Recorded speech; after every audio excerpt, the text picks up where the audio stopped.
9 o'clock, burglars target an MLB All-Stars home in Buckhead. Now, they hit the house on the night of the season opener when the Braves player Nick Markakis was on the road in Philly.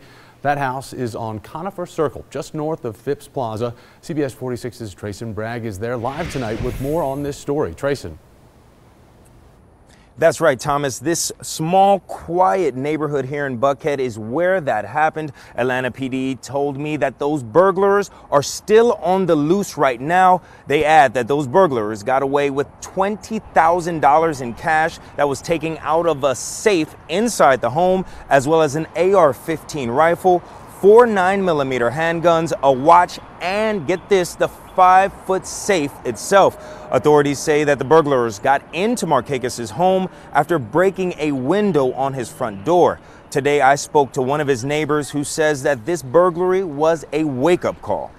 So the next day, my neighbor called me and said, "You're not going to believe it, Nick's house was broken into." And I'm like, "Oh, that's great. At what time?" 10:45 at night. So then, the neighbors started talking about it, and then I was going out of town. My husband and I were both going out of town for a week.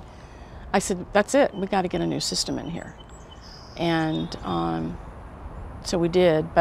So it's been very frightening.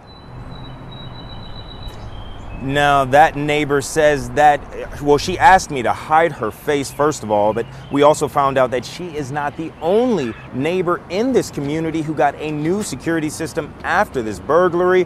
That neighbor adds that there were other homes broken into that same night in this surrounding area. As for Atlanta PD, they say they are still investigating this case. And again, the burglars are still on the loose, Thomas. Back to you. So, Trayson, did the neighbors say they saw anything unusual in the neighborhood that night?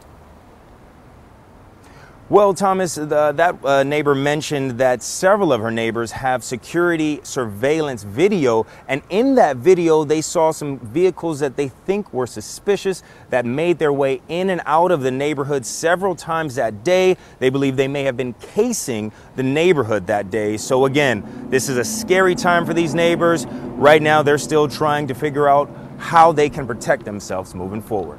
All right,